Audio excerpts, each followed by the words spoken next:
How you handle people who trigger you, that's your call. But at least know that you're the one with all the explosives inside you.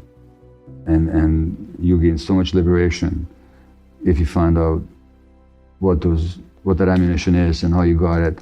You can actually diffuse that ammunition inside you through getting to know yourself. And that's where freedom actually lies. If nobody had the power to trigger you, not because you were closed down and shut down and isolated, but because you're totally aware of yourself, well, that's where liberation actually is. Trauma is not what happens to you, it's what happens inside you as a result of what happens to you. It's a constriction in your mental capacity to respond in the present moment from your authentic self. Essentially, trauma is a restriction of your authentic self in the present moment. That's what trauma is. The capacity to be present with and understand and see the other human being for exactly who they are, and to accept them for who they are, and to invite them unconditionally to be in your presence exactly the way they are. That's what love actually is. But you have to believe in your own truth, and you have to deepen your relationship to your truth. And you'll connect with people that are also seeking the same truth as you are, even if they don't see it the way you do. So never be afraid of your own truth, and to explore it. And at the same time, whatever you do out there in the world, do an equal amount of work internally. Because if you don't, your work in the world will not be as effective. A quote, which I love, it's from one of my favorite teachers, and his name is A.H. Almas. And he says, your conflicts, all the difficult things, the problematic situations in your life are not chance or haphazard. They're actually yours. They're specifically yours, designed specifically for you by a part of you that loves you more than anything else. The part of you that loves you more than anything else has created roadblocks to lead you to yourself. You're not going to go in the right direction unless there's something pricking you in the side, telling you, look here, this way. That part of you loves you so much that it doesn't want you to lose the chance. It will go to extreme measures to wake you up. It will make you suffer greatly if you don't listen. What else can it do? That's its purpose.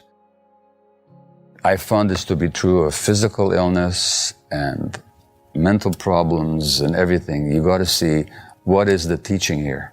So we can look at all these things as problems to get rid of, which is what the personality wants to do, or we can look at them as learning opportunities, which is what your true self wants to do.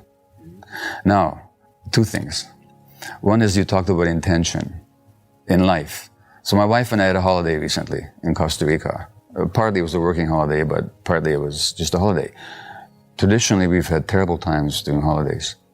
Partly because of my workaholism, and once I go into a holiday, I just collapse, and now my wife is dragging a corpse around. So this time, we actually went into the holiday with intention.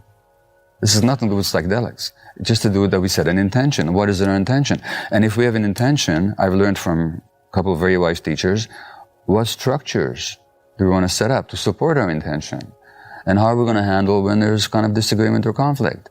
We had a beautiful holiday because it was the first intentional holiday that we've had. So that intention in life in general is absolutely essential. Like every morning, what is my actual intention? This is something I do in my groups or when I teach. I ask people to tell me some recent episode when they're upset with somebody with their lives. Something that they're open to sharing. So it doesn't have to be anything sordid or something, but just something, whether it's your spouse, partner, the bus driver, a friend.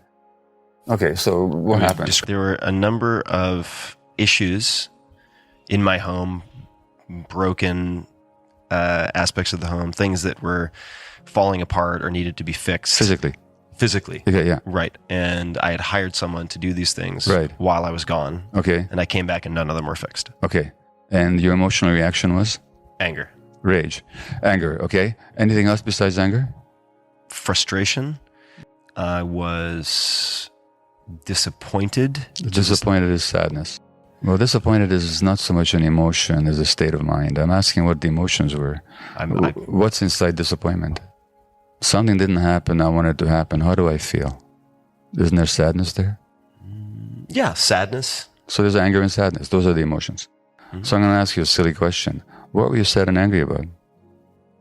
What does that mean that they didn't fulfill their commitments? They didn't care about me. They didn't they didn't respect me. So they didn't care about you and didn't respect you. What kind of person doesn't get cared or respected? Someone who doesn't deserve to be cared for or respected. Exactly. Somebody unworthy, right? If there are other people here, which there usually are when I do this exercise, I would ask them, okay, we just listened to Tim tell us about this experience. Are there other reasons why this other person might not have done the work that has nothing to do with him or her not caring about him or not respecting him? So what other reasons might there be? 1,000,001. Name one. Yeah, he could be in the hospital. He could be in the hospital. His What else? partner cared one could have been in a car accident. Exactly. He had a flight delay and got caught on Puerto Rico during a hurricane. He's got ADHD. Yeah. He can't follow through. He's under stress and he couldn't. Okay, and any number of possibilities. Yeah. Now, of all the possibilities that you've just outlined, including that they don't care about you or respect you, which is the worst one? So let's notice something. I should say we, because we're all like this, we don't respond to what happens. We respond to our perception of what happens. Okay? That's what the Buddha said. It's with our minds we create the world. So that if you'd found out he had ADHD or he was stressed or, you might have been sad for him, but you would not have been angry and you would not have been sad. So, first of all, we don't respond to what happens. We respond to our perception of what happens, to our interpretation of what happens. Number one. Number two, of all the possible interpretations, we choose the worst one. Thirdly, what I just said isn't true. We didn't choose it. It's not like you went through all these possibilities and you said... It wasn't multiple choice I chose. You didn't do that. Your brain jumped there automatically, right? The question is why? Yeah. Now, here's the learning. First time in your life that you felt hurt and angry that when you perceived somebody didn't care about you or didn't respect you? Or has it happened before? And most people I talk to, it goes back way back into childhood. And that's what trauma is. We don't respond to the present moment. We respond to the past. But along the lines of our discussion, it's a beautiful learning opportunity. Now you get to know. Now, what if you assumed for a moment that you're the most lovable, most worthy of care, most worthy of respect person in the history of the universe, and this guy doesn't do your home? What's your response? Any number of the other options which does not trigger an intense negative emotional state. Yeah. So something in you, I would argue, still believes that you're not worthy of care and respect, and that's what gets triggered. So who's the one that doesn't care about you, and who's the one that doesn't think you're worthy of respect? No, it'd be me. It'd be you. No, that's a learning. No, it is. And this is exactly what you're talking about. You're saying how these difficult things, how these problems are always teaching opportunities. And that's the beauty of healing, is that when you reframe things and you actually see the source within ourselves, all of a sudden, that's liberating. Because guess what? If you're feeling that way because this guy did this or didn't do that, that makes you a victim. But if you see that you're the source, now you're powerful. So whether you're going to hell or you're on the way to heaven, it all happens up here, which is such a powerful teaching, because this is what we can work on. If we're victims of the world, Ramana Maharshi, who's a great Indian guru, he said something like, if your foot hurts when you walk outside, you can do two things. One is to wrap the whole world in burlap, or you can get a pair of shoes. You can see yourself as the victim of the world and trying to change the world so that they won't hurt you anymore, or you can actually empower yourself. And that's what the healing is all about. And anybody listening, I just want to know, it doesn't matter what state of mind you're in, it doesn't matter what you're experiencing, it's human, it is transmutable, it is transformable, because that true self that you got disconnected from is still available to you. So it's not a question of just talking about what happened in the past. It's a question of how do we reconnect to ourselves. And what you're describing about your own state, if I can put it in one sentence, you'd probably agree with me that you're probably much more connected to yourself than you used to be. 100%. Yeah. 100%. That's the prerequisite. I mean, that's why I feel the way I described. Exactly. I hope people will listen to this interview in a very personal sense, and that the discussion with you will help people look at themselves in maybe a new way. So rather than self-judgment about stuff that went wrong or they did to themselves or others, they get curious. What made me do that? They get curious compassionately, because we were all born innocent, and we were all born just wanting to be loving and loved. And then something happens, and then it's a hard road back. But I hope that this conversation helps people reconnect with that path, or encourage them to continue on it. And then secondly, not to see it as an individual issue. It's a social issue. We live in a society that really does disconnect people. And so it's not just an individual problem or an individual family problem. It's multi-generational. We never even talked about the multi-generational nature of trauma, what it is. We pass this on from one generation to the next, not because we intend to, but because we can't help it. So it needs to be looked at in deep over the generations and broadly as the function of a whole society. So that the Buddha said that without the many, there cannot be the one, without the one, there cannot be the many. And he talked about the interconnected co-arising of phenomena. So we are social creatures, our brains are wired together. So whatever you're dealing with, you have to look at not just the individual internal environment, but also the broader social and cultural environment of which you're one particular manifestation. The point of compassion inquiry is precisely to drill down to those core stories that people tell themselves. Is to actually get them to see what story they're telling themselves unconsciously, what those beliefs are, where they came from, and guide them to the possibility of letting go of those stories, or letting go of the hold that those stories have on them. It's simply a method of drilling down. When I say drilling, I don't mean like a dentist. Although pain can come up, but the difference between this method and the dentist is that the dentist necessarily causes pain in the course of their work, and so most often they numb people before they do their work. Well, here it's the opposite. It's not that we cause pain, but pain may emerge, and we don't want you to be numb. If the pain emerges, we want you to feel that pain. However, the assumption is that we don't have to cause it, it's already there. And very often the stories we tell ourselves are attempts to get away from the pain. I mean, I'm talking about the conscious stories, to get away from the pain, or someone to manage it. And those efforts to manage the pain, not to feel it, then are the basic cause of illness. Whether physiological illness, well, all illnesses are physiological, but whether the obviously identified illnesses like autoimmune disease, neurological illness, from multiple sclerosis to chronic skin conditions, these all have unresolved and unrecognized emotional underpinnings. And in my view, those underpinnings are rooted very strongly in a person's childhood. Not just in the sense of emotional dynamics and the stories we tell ourselves, but even very often in our very physiology. I gave a talk in Vancouver on addiction, and a woman came up to me and she told me she had cancer 3 times. She is the type that just can't say no, that is always succumbing to other people's demands and expectations. I write about that in my book, When the Body Says No. This is the basis of a lot of illness. And Julie Gottman today over breakfast, she said, well, she calls it the TNS, the Terminal Niceness Syndrome. And this woman fit the type. And she says, I can't stop doing it. I can't say no. I can't say no, for example, to my boss's expectations. He says, I don't understand it. I've been chanting 2 hours a day for 20 years. She's been doing spiritual work, without which her life might be a lot more difficult, might be a lot less balanced. Nevertheless, she's still unable to utter the word no, despite 20 years of chanting. Well, that's spiritual bypass.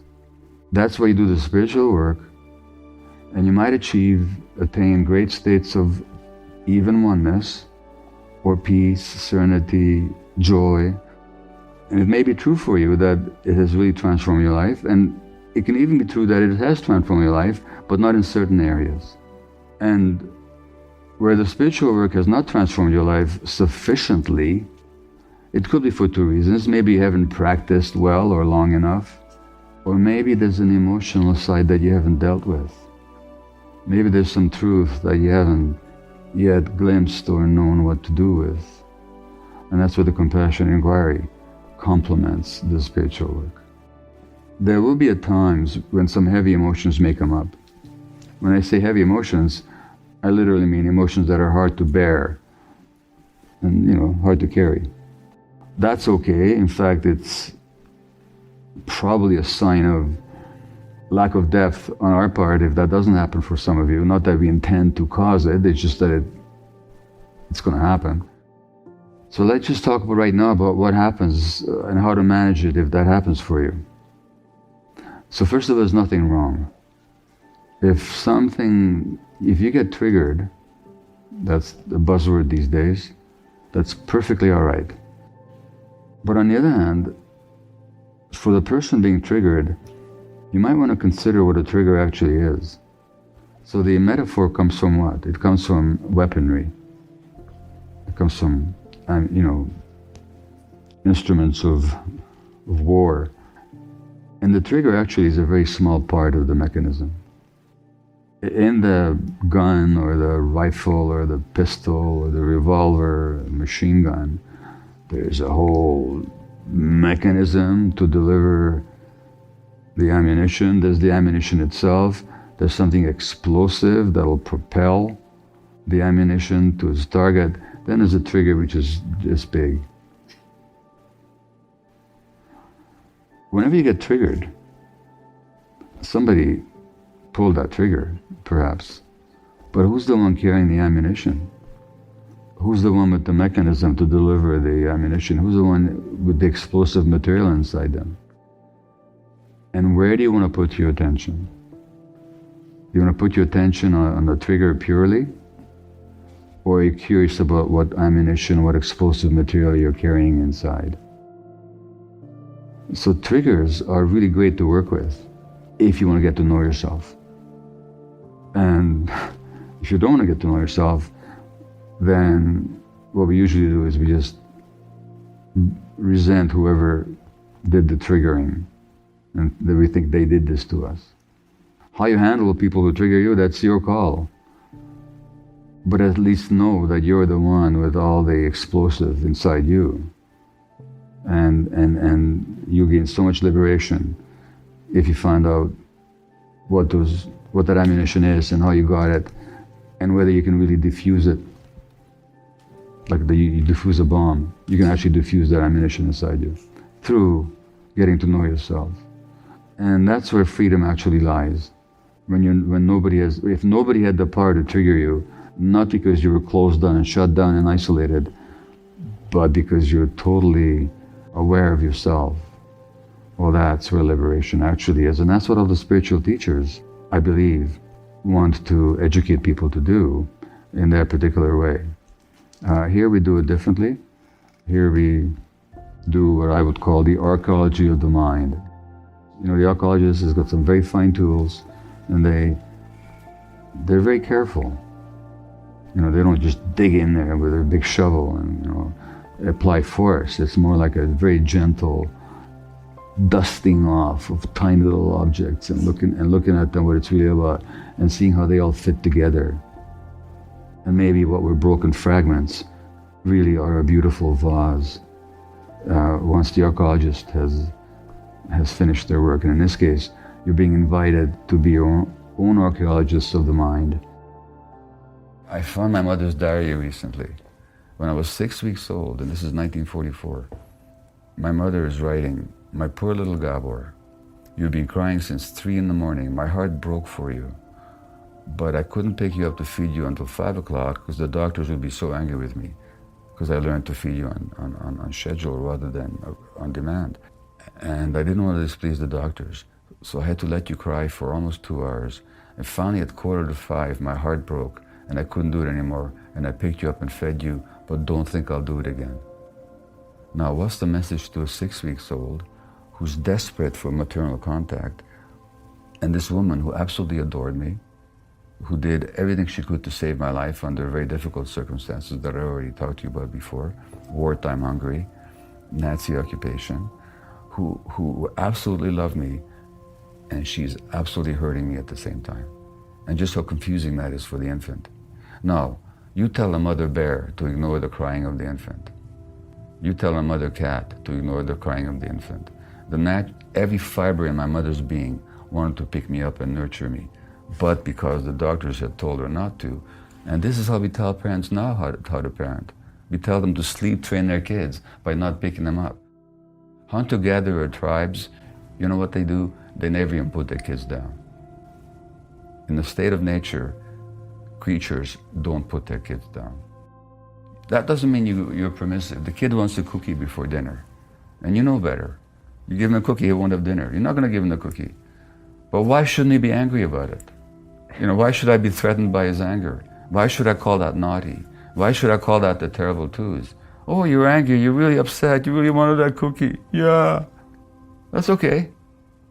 Well, I'm so sorry. It's after dinner, in other words, you're not permissive, but you're also not demanding that the child suppress their feelings in order to be in your presence. And you don't hold the relationship as ransom to them.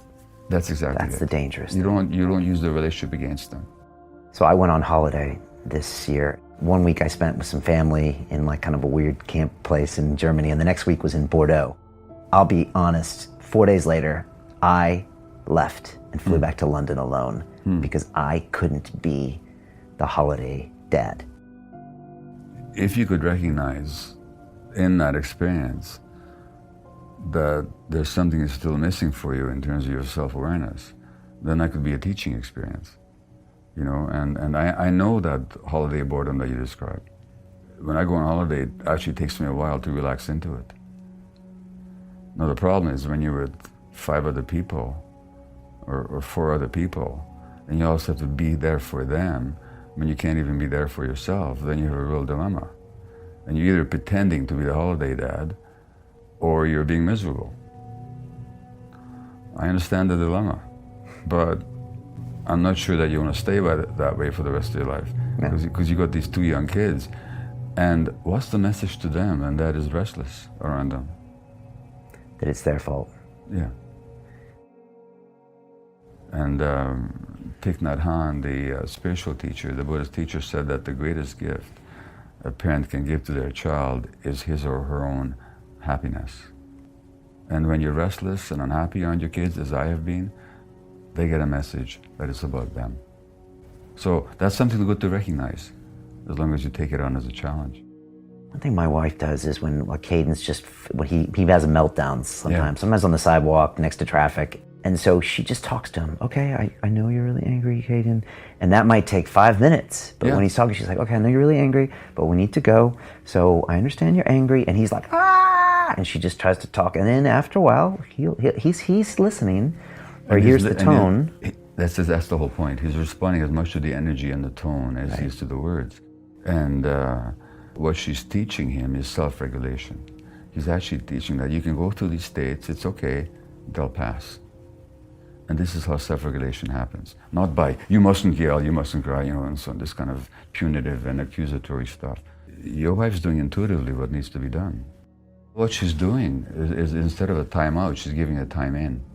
She's actually giving him her energy and her concern and her presence at that time, which is exactly what the child needs. And that way he'll learn self-regulation. Whereas when you react against his anger, all you're teaching him is self-suppression, which is not the same as self-regulation. I got a stepdaughter when she was 6. Right. She's now 14. Mm-hmm. And you said some interesting things about stepchildren and stepfathers earlier. Well, step is an interesting word, because why do we call them step-parents? Because they step into the role of the parent. And in this book, Hold On to Your Kids, what we point out is that parenting is not a role, it's a relationship. So sometimes, I've seen very often the step-parent steps into the role and expects deference and compliance and love from the child. But why should the child offer them? She didn't ask you to marry her mother. That was her mother's decision, maybe for perfectly valid reasons, but let's not assume that the child is necessarily a party to it. And if you want to step into the role of parenting, you have to develop the relationship where the child wants to belong to you, where the child's attachment drive is directed towards you. And then you'll be the parent. But let's not assume that it's a role, that simply you can start doing the right things without a relationship. And Krishnamurti, the great teacher, said that the most important thing is relationship. And he said that without understanding relationship, any plan of action will only breed conflict. So it's that relationship that we have to get. So that 6-year-old whose mother married you at that age has already been through that difficult time because her parents divorced. Now, I don't need to know the circumstances, but I can tell you, no adults divorce without a fair bit of unhappiness. I mean, no two happy parents wake up Saturday morning and say, it's been wonderful, I'm totally in love with you, goodbye. There's usually a period of alienation and stress and struggle and rancor. And the child has to endure all that. And the child has endured the loss, well, assuming that the father didn't die or something. But one way or the other, the child, the 6-year-old, has endured the loss. Then you come along, and all of a sudden the mother forms a relationship with you. Why should that not be threatening to the child? She's already lost something, and all of a sudden there's a stranger in the home who mommy really loves. Well, every reason she might perhaps perceive you as a threat. Now, maybe she didn't. Maybe you formed a great relationship with her right from the beginning, and maybe she welcomed you into the home. But it can easily work the other way. In other words, all I'm saying is we have to understand that the parents' relationship with one another is not immediately transferable to the child. That a relationship has to be built with the child. And that's what then gives you the power to parent, is the relationship that the child wants to give you and maintain with you. The power of parenting comes from the desire of the child to belong to you. And this is whether you're the step parent or the biological parent. My wife said to me, literally she said to me, addressing my workaholism, she said, look, you got to realize you're a workaholic. And so that challenged me. And so I really had to make a decision of what kind of life do I really want. Now, the work is very satisfying, and there's a lot of appreciation for it out there in the world. But at the same time, if I identify with it, if I make it my identity and who I am, I deplete myself and I suffer, and I impose suffering in my primary relationship as well. So I've really had to look at my life. So I have slowed down, and literally now every invitation I get has to be vetted and approved by my wife, which is not a matter of yielding control to her. It's a matter of recognizing that I need support in making these decisions. And as a result of that, I'm enjoying life a lot more. And at the beginning of your movie, Iron Man, John Joseph says that we have to suffer to seek the truth. Some words to that effect. And whether he knows it or not, he's quoting the great Greek playwright Aeschylus, who in his Agamemnon, the chorus says, we human beings suffer into truth. So literally, it was that suffering imposed by my workaholism that led me to have to make decisions and to understand the truth. If you could pick up the phone and make a call to the 20-year-old Gabor and give that young man a bit of advice, what would you tell him? Where was he? Getting his medical degree. No, he wasn't. He was, at that time, his ADD was too powerful. He couldn't go to medical school yet. Really? Because that took more concentration and discipline than I was ready for. I didn't go to medical school till I was 28. So what do I say to the 20-year-old? Look inside. At that time, I was going to save the world through politics. Not to ignore the politics, but pay at least as much attention internally or more than you're casting on the outside. And you don't have to work so hard to be liked and loved. You're okay. Just relax, kid, and allow life to come to you. You don't have to force it. And open your heart. Don't just focus on your clever brain so much. Open your heart and see what possibilities reveal themselves to you. And that it's not your fault. The way the world is, and even the way you are, it's not your fault. It's not a fault. Just accept yourself. What is the best advice you've ever received in your life? From a colleague, a coworker? I'll tell you two things. One is I had an aunt who was a physician herself. And she had not wanted to be a doctor, she wanted to be a writer. But complying with her father's wishes, she went to medical school. And she was taken to Auschwitz, where she saw her parents taken in one direction, to the gas chambers, and she was sent in another. And very sensitive, very wounded soul. But she saw me much more clearly when I was young than I could see myself.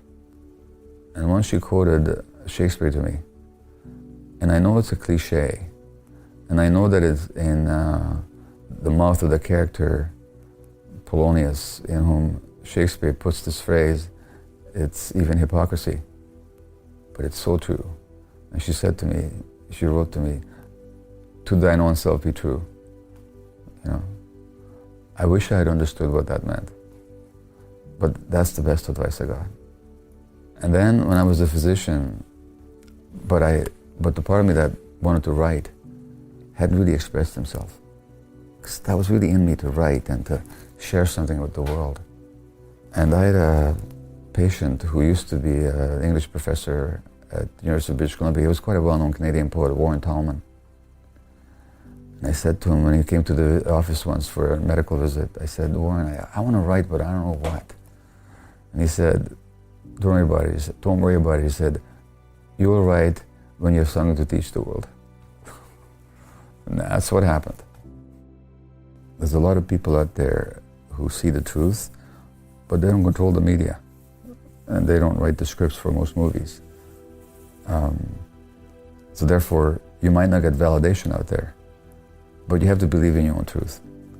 And you have to deepen your relationship to your truth. And you'll connect with people that are also seeking the same truth as you are, even if they don't see it the way you do. So never be afraid of your own truth, and to explore it. Also, don't be afraid to let go of it if you find that there's a deeper truth that speaks to you. And at the same time, whatever you do out there in the world, do an equal amount of work internally. Because if you don't, your work in the world will not be as effective. There's one major source of illness, and I'm talking about any kind of illness, whether that's so-called mental illness or physical illness, and that's childhood trauma.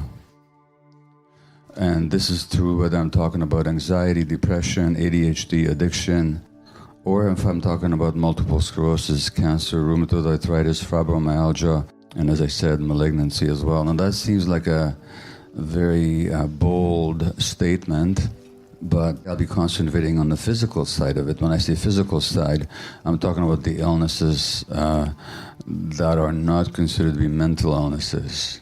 And it's quite okay, I wish you would argue with me, both in your mind and also verbally. That's the way we get through to the heart of things. I'll be saying to you that just about everything, not everything, but just about everything that we call illness is rooted in compensations and adaptations that have to do with childhood trauma.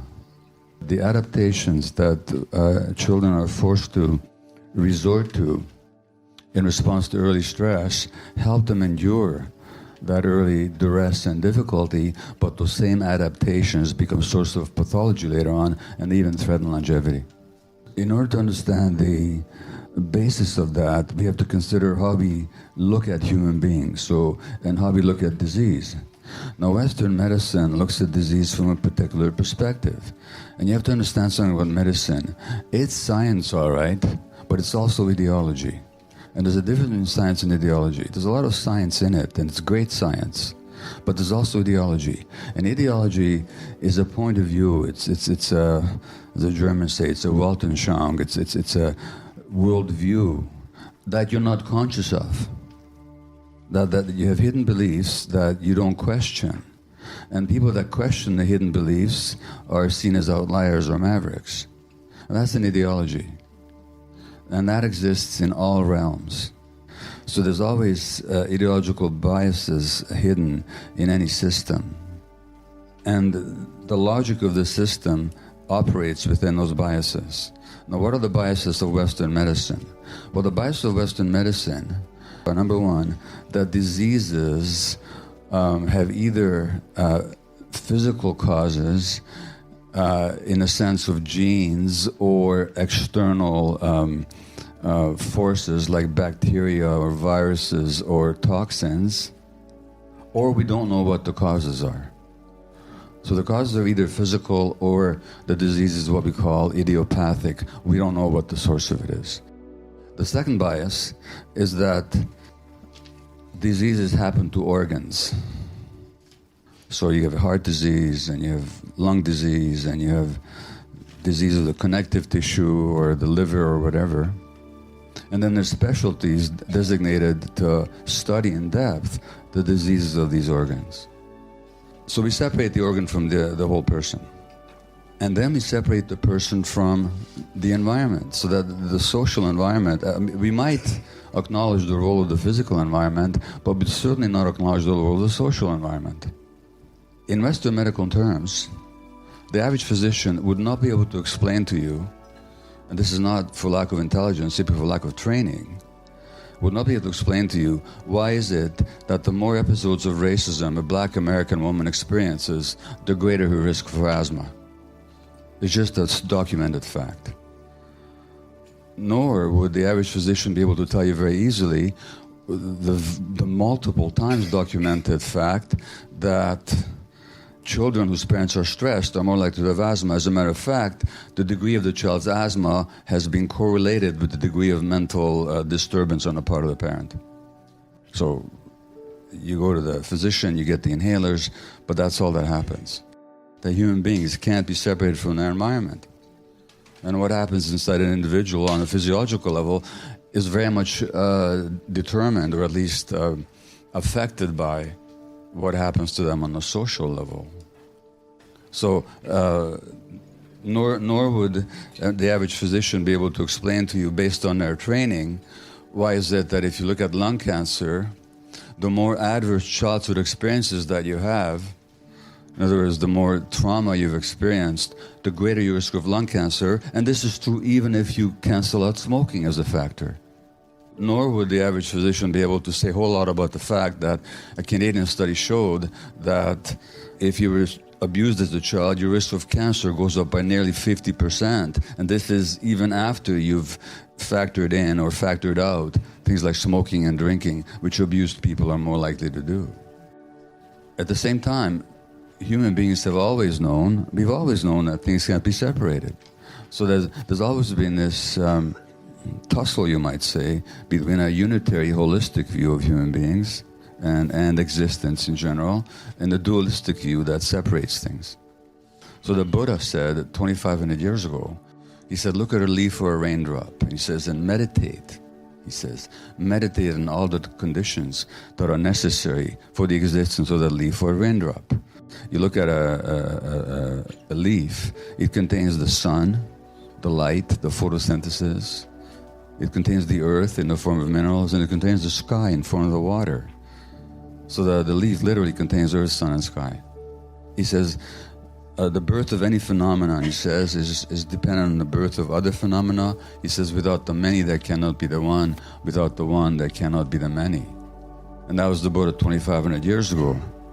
And wonderful writer, Susan Griffin, in her really transcendent book, The Course of Stones, wrote that the story of one life cannot be told separately from the story of other lives. Who are we?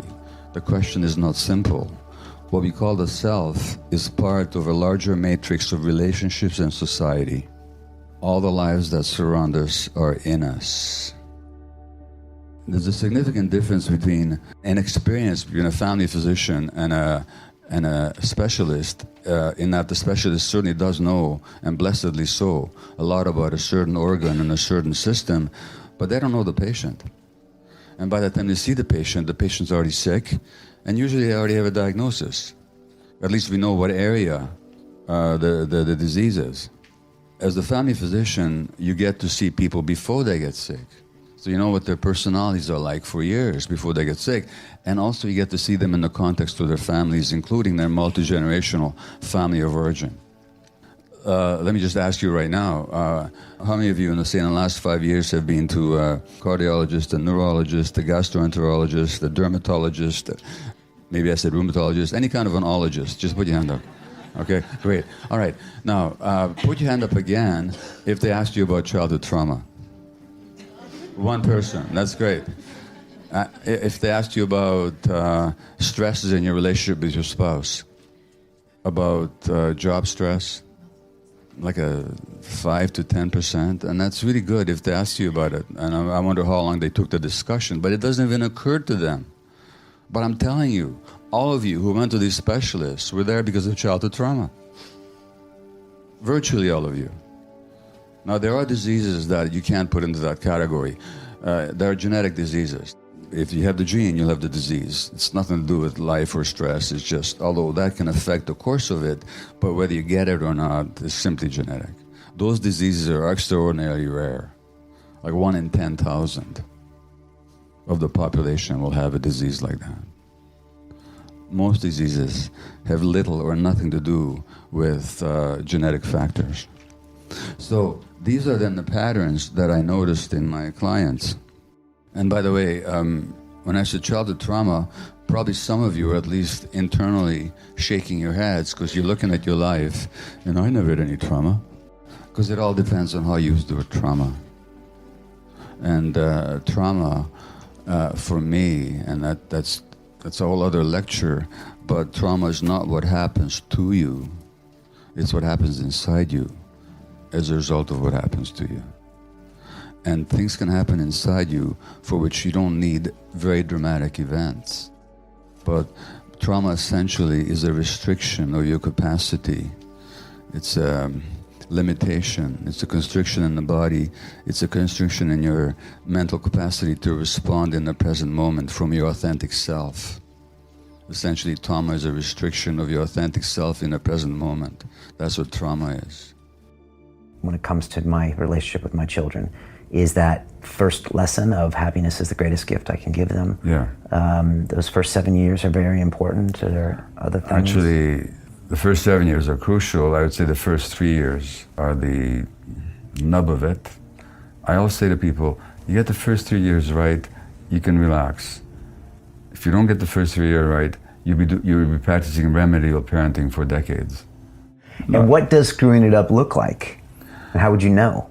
Well, first of all, you'd know because there I am with my son, and I'm not finding rest in it. So I don't know how to be there with him. I don't know how to be there for him. And I was like that. I was always waiting for my kids to grow older when I could intellectually engage them, and now we'll have something in common. But the sheer act of being, or the sheer state of being, I could never achieve with them. And it's interesting because I look at my brothers. They're so wonderful with little kids. They're so spontaneously there for them. I never knew how to do that. Because the real relationship doesn't depend on words. It depends on the capacity to be with. And they can sense just that energy from you. I'm just here with you. Yeah. And I'm here. And I welcome your presence. Right. And I welcome you to exist in my presence. And I'm overjoyed to have you in my presence. That's what the child needs from the parent. And that's communicated with body language and everything. And through the energy that you exude. And they can feel it. They can absolutely feel it. Wow. They can't name it, but they can feel it. Okay, and that already starts changing their personality right there. That shapes their personality. They always say that mothers form a different bond than fathers. Is that just another way, an anachronism? Mothers form a different bond, but only because mothers are present with their kids. Whereas the fathers tend to visit the kids. I mean, the father goes to work typically and then visits at home for a couple of hours and then takes off again next morning. Those fathers who stay home with their kids, they learn how to mother their kids. So it's not a gender issue, it's a relational issue. And the mothers allow themselves to be trained by the kids, whereas the fathers tend to impose their own expectations on the kid. This is not universal, I'm talking by and large. So those fathers who have the good fortune, like in the civilized countries where parents are given paternity leave, those fathers learn to relate to their kids in a different way than the average father somewhere else. Okay. We can be trained, but we have to be present for the training. In our culture, the children never need to attach. They need to connect with somebody, because without that connection, they don't survive. And in the hunter-gatherer bands where human beings evolved, those attachments were with adults. And not just one adult or two adults, but with a whole set of nurturing adults. Now in our culture, We've deprived the kids of the parental presence for the most part. And the child's brain can't handle an attachment void where there's no attachment figure. And in the absence of the parent or the nurturing adult, the child will fill that void with the peer group. Now kids become far more peer attached than is healthy for them. And now peers become their models and their mentors and their templates for how to be, how to walk, and how to talk. And as that happens, the kids push away from the parents because they're more minded to belong to the peer group, which has different values from the parents. And the kid's brain can't handle that competition. So the brain of the child will actually choose the peer group over the parent group. And where that goes, you can see on Facebook, and you can see it in the teenage gangs, and you can see it in the increasing frustration of parents who've lost the power to parent, because parents think that their power to parent comes from the fact that they have the responsibility and the strength and the wisdom. It doesn't come from that. The power to parent comes from the desire of the child to belong to you. When the child is driven to belong to the peer group, because we've taken him out of his natural context, we lose the power to parent. What do we do then? We ratchet up the pressure. We become more authoritarian. We lose the authority, so we become authoritarian. And the more authoritarian we become, the more pressure we put on them, the more they resist. And now we label them with oppositional defiant disorder, and we call them obstreperous and bad and naughty kids. All they're doing is acting out their attachment dynamics. So if we want to discipline kids, we actually have to make them our disciples. And the disciple is not somebody who's afraid of you. The disciple is somebody who loves you and wants to belong to you and follow you. So discipline is the very opposite of punishment. First of all, you realize that the most important template, in fact, the essential template for the emotional development of the child, as well as for the brain's healthy physiological development, is a nurturing relationship with mutually responsive adults. That is the template for physiological brain development and healthy psychological development. That means that anything that you do that undermines the relationship with the child will actually undermine the child's development, because it makes the child insecure, and kids in state of insecurity are in defensive flight or fight mode, in which mode they don't learn anything. They just are defending. And so that every time I use the relationship against the child, so I have a 2-year-old who's angry, and most psychologists and parenting experts will tell you, time out. In other words, what they're telling you is, withdraw the relationship from the child as a way of threatening the child. And that threat will make the child comply with you. Well, the child may temporarily comply with you, but what have you taught her? You've taught her that the relationship is conditional, that they're only acceptable to you if they please you. Furthermore, you've taught them that relationships are unstable and unreliable. And they've learned that you're not available for them when they're most upset. Because why is he acting out? Why is he throwing a tantrum? Because they're frustrated about something, because they're angry about something, because they're unhappy. And you say to them, when you're most unhappy, that's when I'm least available to you. And this is how parents are taught to parent. Furthermore, parents are taught not to pick up their kids when they're crying. Let them sleep it out. Which is utterly noxious. Yeah. Because the child who you don't pick up, right, what lesson do they get? Their emotions don't matter. That's the lesson they get. Just the opposite of what any loving parent wants to teach. So that the psychology, the parenting psychology in this culture has become anti-child. What I found out is that whether it was physical illness or addiction or mental illness of any kind, or the preponderance of childhood developmental disorders that are burgeoning in North America right now, with millions of children being on stimulant medications for ADHD, 500,000 kids in your country are on antipsychotic medications, not because they're psychotic, but because we don't know. When I say we, I mean doctors, teachers, parents don't know how to regulate the child's behavior without medications. And it's an experiment because we have no idea what the long-term effects of antipsychotics will be on the developing brain of the child. The approach always is, somebody gets rheumatoid arthritis, well, what do we do about it? Well, we give them steroid medications, or we give them immune suppressant medications, because in rheumatoid arthritis, the immune system attacks the body. So we want to suppress the immune system so it stops attacking the body of the host. With ADHD, what do we do about it? Well, there's something going on in the brain. Let's change the chemistry of the brain by stimulant medications, which can make a helpful difference, actually. But our response to any of these issues, whether it's physical, mental illness, childhood developmental problems, behavior issues, is always reactive. It's always reactive, like we're reacting to manifestations.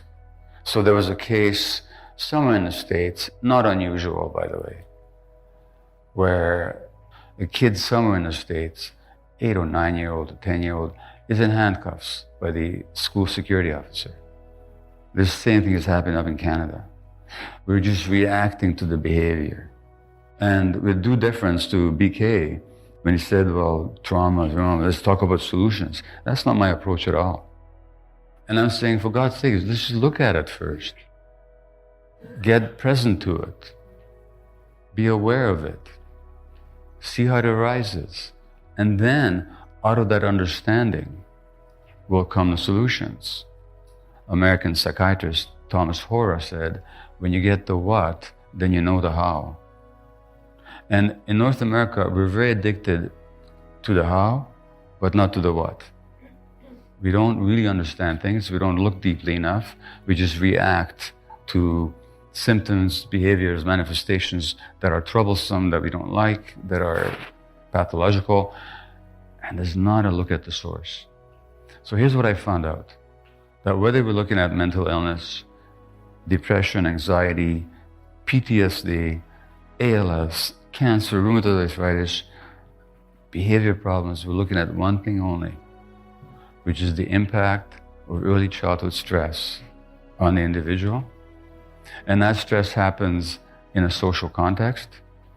And so that the ideology of Western medicine, which separates the mind from the body, which doesn't understand that there are physical manifestations of lifelong emotional patterns and early stresses that the disease itself is an outcome of, and that therefore if the individual could change their relationship to their emotions and how they function in the world and how they take on stress automatically and what kind of relationships they're in and what kind of work they're doing and how they feel about themselves, that can actually significantly affect the course of the illness in a positive sense. In other words, if they get present to themselves. But these are the things that my profession, despite a whole preponderance of evidence, absolutely ignores. It just doesn't compute. Let's say you have a 2-year-old and you're the parent of a 2-year-old and they get angry with you. Incidentally, if your 2-year-old doesn't get angry with you, you're not doing your job. Because she can't have that second cookie before dinner. And why should she not be upset? I mean, when you want something, you don't get it, you get frustrated. Right? She gets frustrated, so But what if you grew up in a home where your father, your mother, was a rageaholic, and so that you're terrified of anger? You can't handle it. It brings up too much anxiety for you. So then you give the signal, overtly or covertly, that good little girls don't get angry. What the child gets is that little girls who get angry don't get loved. So then how does she adapt? She adapts by repressing her anger. That's the way she maintains the relationship with you.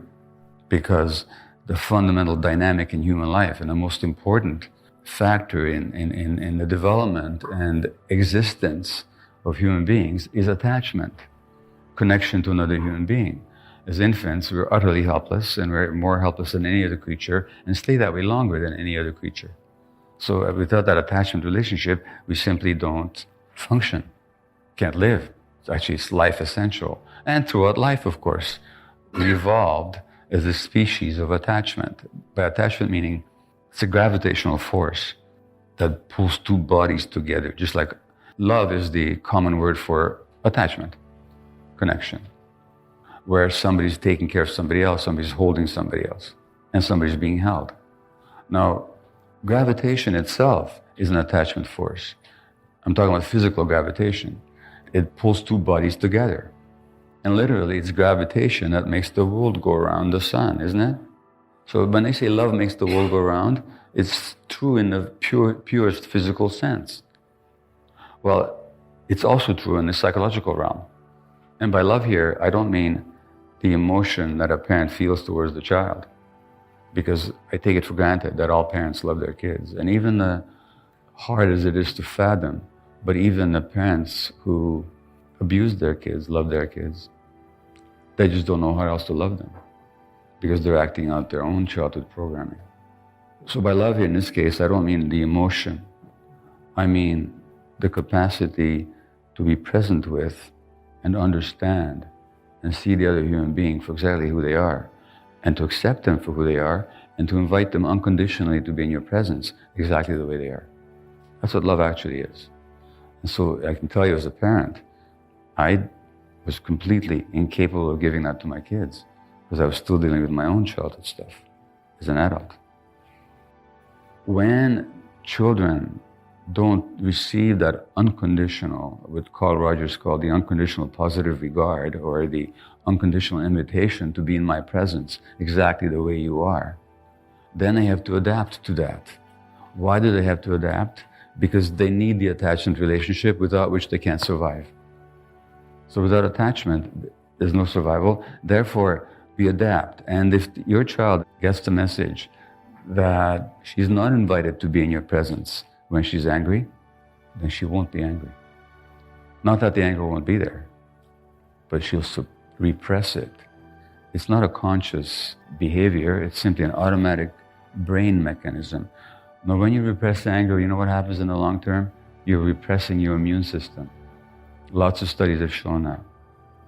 And the immune system can then fail to function, or it can actually turn against you in the form of autoimmune illness.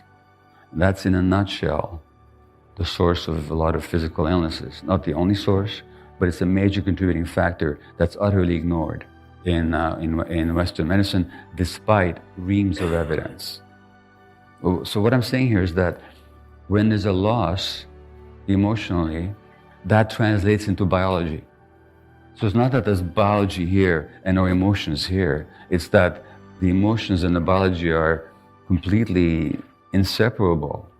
And what happens on the emotional plane inevitably will have its manifestations on a biological plane. So what you lose emotionally translates into biological events in your body. You can use social media responsibly just as you can exercise responsibly. Or you can exercise addictively. Or you can use social media addictively. So it's the internal relationship to them, these activities, that defines whether they're addictive or not. Now, if you're using something for temporary relief or pain relief or pleasure, and you crave it, despite negative consequences, you go on addiction. Whereas if you're using social media not to escape emotional distress, not because you're craving it, but simply because it's a useful modality, and you don't suffer negative consequences, then it's not an addiction. So it's not the external behavior. I mean, you can drink alcohol not addictively. You can have sex not addictively. You can go shopping not addictively. Or you can engage in all those activities in a purely compulsive, addictive fashion, depending on what the internal dynamic is. Does it provide temporary pleasure, pain relief? Do you crave it? And do you continue with it despite negative consequences?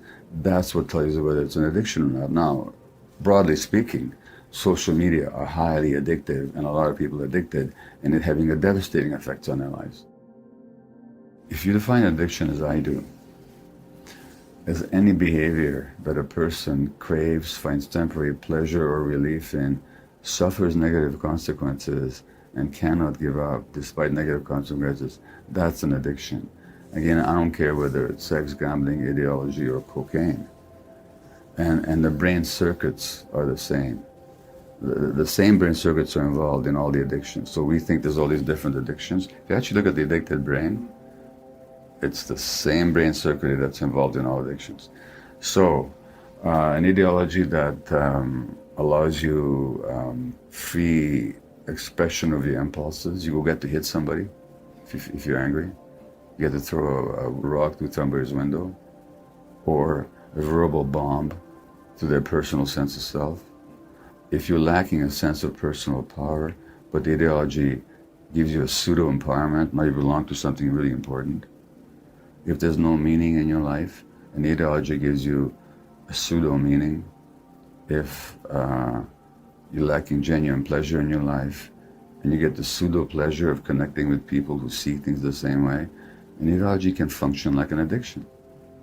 And furthermore, it invites denial, just like addiction always invites denial. When I was in my addicted behavior, which I have been, I was in total denial that I was an addict. To me, it was just the natural thing to do. It doesn't matter what the cost was to the people around me. Ideologies can do the same thing. You're in total denial about the impact on yourself or on others. So yeah, ideology can function like an addiction. There's an American psychologist who had that human beings are all creatures with special needs. And I think one of our special needs is for meaning. Our lives are not meant to be just lived for the daily sake of physical existence. Now, that meaning in a tribal setting is automatically provided for you because you're bigger than yourself and you belong to something greater than yourself. And when you're connected with nature, or you're connected with some spiritual practice or belief, you have some meaning that transcends your daily struggles for survival. Now, this society has pretty much reduced that. Like we talk about meaning a lot, and we talk about broad values such as freedom and democracy and so on, but that's not what people experience in their daily lives. Nobody experiences democracy in their daily lives. Mostly people work in institutions where they're told what to do, and they have no voice in the matter whatsoever. And the freedom is very often reduced to making choices between meaningless alternatives. And there's more and more disconnection, as we've already mentioned. So there's a deep lack of meaning in people's lives. The addictions can certainly come along and provide a false, temporary, but momentarily satisfactory sense of meaning. And meaning is important to all of us. We all want to feel there's something more significant about our lives than simply the fact that we have dinner in the evening and we defecate in the morning. First of all, what's the case in this society is that people are less and less connected. Human beings were not meant to live in these, from the evolutionary point of view, we're not designed to live in these complex, vast aggregations. We're meant to live in small hunter-gatherer bands where everybody knows everybody else, and there's deep connection between people. And that's how we've lived, for the most part, for millions of years, hundreds of thousands, tens of thousands of years of evolution, until really quite recently. So there's a lot of disconnect in this society. People literally don't know their neighbors. Neighborhoods are no longer neighborhoods. They're isolated domiciles, for the most part, which means there's a deep hunger for connection, and the social media provides a simulacrum of connection, the pretense of connection. And so what do people have on social media? They have friends. They like each other. These are attachment dynamics. These are connection dynamics. But the friends aren't real friends, because real friends know you, and you're not afraid to show them who you are. On social media, people have concocted an artificially adorned persona, and it's these artificial entities that then people like. So the individual never gets the sense of being really liked, because they know that it's just their image that's being liked. And the so-called friends are not there for you when you need them, and yet use the same language. Liking and friends are very strong language, but social media is a pale copy of them. So the less it meets your real needs, the more addictive it is, because the more and more what you need to get. Number one. Number two, I'm not sure that it's caused, but it's certainly revealed the many subcultures in this society, and allows people who belong to various ideological groupings to identify one another and to band together and to have sort of a pseudo camaraderie. So we can all hate the same thing. We can all be hostile to the same people. And anybody can express an opinion. In the old days of letters to the newspapers, people had to be pretty responsible for what they wrote. They had to identify themselves. Social media, you can say anything you want about anybody. Doesn't matter how hurtful, how wrong, how hateful really, and not even identify yourself.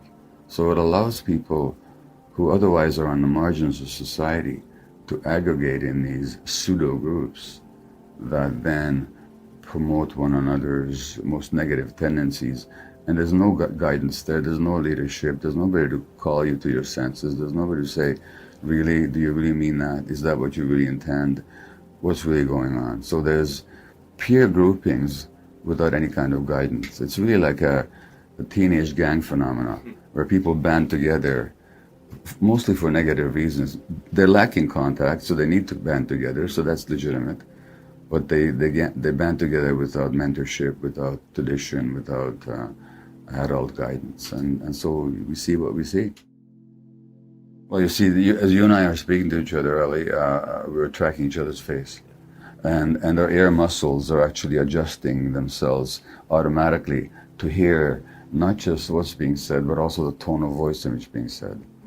And you will nod when I say something, or I might nod or smile when you say something. So communication is as much about these nonverbal cues, which are mediated through our nervous system, as it is about the verbal content.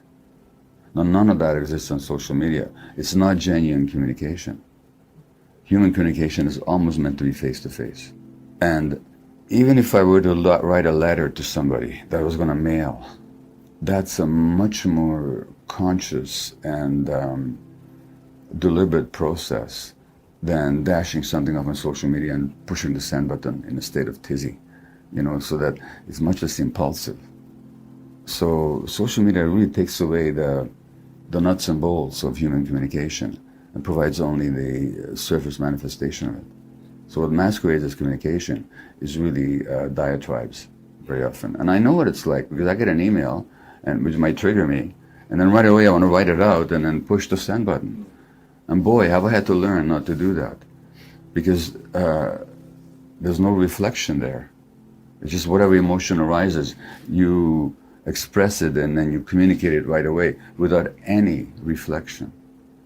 If I'm talking to somebody, as long as we're connected, by and large I'm going to reflect on what I say before I say it. By and large I'm going to be modulated by the fact that I'm talking to a real human being. And as I point in my book, what the addicts lack very often is emotional self-regulation. The parts of the brain that regulate our emotions, including the orbitofrontal cortex, just don't develop in addicted people because the conditions for development are adequate. So the brain does develop in interaction with the environment. So now you have a lot of people with brains that are not fully developed. They might be intellectually developed, but the emotional circuits aren't. So now you have a lot of people with emotional underdevelopment communicating impulsively on social media. And that's what we're seeing. And so people will say horrible things on social media that might never even say in real person to anybody. So an addiction is a complex psychological, physiological process, but which manifests in any behavior that a person enjoys, finds relief in, and therefore craves in the short term, but suffers negative consequences in the long term and doesn't give up despite the negative consequences. So craving pleasure, relief in the short term, negative consequences in the long term, inability to give it up. Now, notice I have said nothing about substances. I said any behavior. So it could be related to cocaine, marijuana, nicotine, alcohol, whatever. Could also be sex, gambling, internet, relationships, shopping, eating, work, extreme sports, working out, any number of human activities. So I said any behavior. Now, the official definition of addiction, according to the American Society for Addiction Medicine, is that this is primary brain disorder. It arises in the brain, largely due to genetic reasons. This is how they see it. And I say that's just not true. The other popular idea about addiction is that it's a choice that somebody makes, that people choose to be addicted, which is what the legal system is based on. Because if people are not choosing, what are we punishing them for? So although I think the medical definition is closer to the truth, I don't see it as it's a genetic disorder, and I don't see it as a primary brain disorder. So let me perhaps show you why, if that's okay. So I give you this definition of addiction. Again, craving relief, pleasure short-term, negative consequence long-term, inability to give it up. So in other words, the addiction is not the primary problem. It's an attempt to solve a problem. And then the real question is, how did the problem arise? In other words, this is where my theory is that it's always rooted in childhood trauma, and that the addiction is an attempt to deal with the effects of childhood trauma, which it does temporarily, while it creates even more problems in the long term. So there's a great link between ADD and addictions, and not just because they both begin with the same 3 letters. And I can tell you about my own ADHD. And this is where we go back to childhood again. So that tuning out, that absent-mindedness, that desire to scatter your attention all over the place, that's not a disease. They say it's an inherited disease. The hell it is. But let me give you a personal question again. If I were to become abusive towards you right now, verbally or otherwise, what would be your options right now? The rational response, if I were to become abusive, would be for you to just assert yourself, saying, don't talk to me that way. Or it would be to leave, saying, this interview is over. And if for some reason you had not the strength to do either of those, there's other people in the room here with us, you could ask for help. Right. But what if you couldn't escape, fight back, or seek help? Then you would shut down or tune out. Right. In other words, the tuning out is simply a defensive response on the part of the brain. Now put me back into my infancy, when my mother is so grief-stricken that I'm crying because she's in pain. The child is very open and can feel the pain and suffering going on in its immediate environment. The child is aware of its own body and can also feel the tension, rigidity, and pain in the body of the mother or of anyone else he's with. If the mother is suffering, the baby suffers too. The pain never gets discharged. The organism does not develop the confidence that it can regulate itself, that things will happen the way they should, hence lack of optimism. My mother didn't abuse me. She did her best to look after me, but she was stressed, depressed, terrorized, grief-stricken. I'm picking that up as a sensitive infant. Can I fight back, change the situation, or escape? None of those. What can I do? Nothing I can do. My brain will tune out as a way of dealing with the stress. So I'm not talking about abuse here. I'm just talking about stress mothering or parenting. The child's brain then will tune out. When is the child's brain tuning out? When the brain is developing. So the tuning out then becomes programmed in as the default setting. And that's why ADD. So it's not an inherited disease. It's not a disease at all. It begins as a coping mechanism, which then gets programmed into the brain. And as a lot of these early coping mechanisms function, they help you in the short term create problems in the long term. And that's ADD is one of these examples. And of course, it also makes you more prone to be addicted, because now when you tune out, life becomes less interesting. You shut down emotionally, you protect yourself. Now you feel depressed. What does depression actually mean? You said you were depressed. What does depression mean? To depress something is to push it down. What do people push down in depression? They push down their emotions. Why would they? Because the emotions are too painful. So even depression becomes as a coping mechanism. You push it down so you don't feel the pain. But then later on, that interferes with your life functioning. So it all begins as a coping mechanism, and later on becomes a source of dysfunction. And all this is happening when the brain is actually developing. So these are the links I began to make, including after I was diagnosed with it. So and then despite the fact that a couple of my kids were diagnosed, I knew that this wasn't a genetic disease, that what it is actually is a coping mechanism which got programmed into the brain. And then when I read the literature on brain development, wow, turns out that the human brain is shaped by the environment, and particularly by the adult-child relationships. And so it all began to make perfect sense to me. Let's go back to what I said, what you quoted me saying, not why the addiction, but why the pain. So if we understand that addiction in every case is rooted in some painful internal experience, and that when you ask people, what does the addiction do for you? They'll say, it numbs me, it soothes the pain, it makes me feel connected with other people, it gives me a sense of control, it gives me inner peace. Well, the lack of inner peace, the lack of control, the lack of connection, they're all forms of emotional pain. If I ask the question, not why the addiction, but why the pain, then that leads to an examination of that person's life, rather than looking just at their brain chemistry. They say growing scientific evidence demonstrates that social and physical environments that threaten human development because of scarcity, stress, or instability can lead to short-term physiologic and psychological adjustments that are necessary for immediate survival and adaptation, but which may come at a significant cost to long-term outcomes in learning, behavior, health, and longevity. That's what I was saying before, that those early adaptations, like pushing down your feelings when the feelings are too painful, will help you as an infant, as a young child, but then they cause problems later on. The tuning out that you do to protect you from the stress in your environment, if you're very sensitive, it doesn't take a lot of stress, helps you endure, but in the long term becomes a problem. That's exactly what they're saying. And then this is so crucial, and it's so crucial because they still don't teach this in medical schools, even though scientifically it's not even vaguely controversial. The human brain develops in interaction with the environment. It's not genetically programmed purely. Here's what they say. The architecture of the brain is constructed through an ongoing process that begins before birth, continues into adulthood, and establishes either a sturdy or a fragile foundation for all the health, learning, and behavior that follow. Not some of the health learning, all the health learning. Now notice what they say. First of all, the architecture of the brain is constructed through an ongoing process that begins before birth, which already means what happens in the womb already has an impact on you. So if your mother is stressed and she's got high levels of stress hormone, that's already affecting your brain development. And when you think of all the stressed pregnant women out there, no wonder we're seeing so many kids in trouble. And we know from American studies, international studies, that when mothers are stressed, their placenta will naturally have more cortisol and adrenaline, the stress hormone.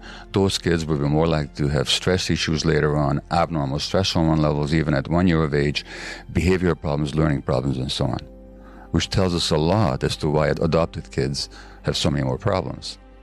That's another issue. But the next paragraph is key. The interactions of genes and experiences literally shapes the circuitry of the developing brain and is critically influenced by, in other words, the circuitry, the chemistry of the brain, and which centers and which circuits and which systems develop, and which neurochemicals will be present in what quantities, depends on the early environment and is critically influenced by the mutual responsiveness of adult-child relationships, particularly in the early childhood years. In other words, the most important influence shaping the physiological development of the brain is the quality of parent-child relationships. Now, when parents are stressed or distracted or workaholics, like I was a young parent, if there's instability, economic troubles, relationship troubles, unresolved trauma on the part of the parent, loving parents who are just stressed, that'll interfere with the child's brain development. That's why we're seeing so much more ADHD now, so much more autism, and so much more other problems because of stress in society that affects the parenting environment. In other words, yes, there's physiological problems with the brain, but it's not a genetic issue. It's related to early experience. So when you look at brain scans of adults that are troubled brain scans, as you do in addicts, you're not just looking at the impact of addiction, you're also looking at the impact of childhood trauma and childhood stress. And this has been shown over and over and over and over again. So there's no separation between the physiology and the psychology. So if you come to me as an addict and you say, I got such and such, and I ask you, what does it do for you? And you say it numbs the pain, then my question is, where did you develop the pain? What happened? And then we have an inquiry. And now it no longer becomes a shameful thing that you chose this, nor does it mean that you're stuck with it because you got this genetic problem. We get it as an adaptive response to something that happened, and we can heal that.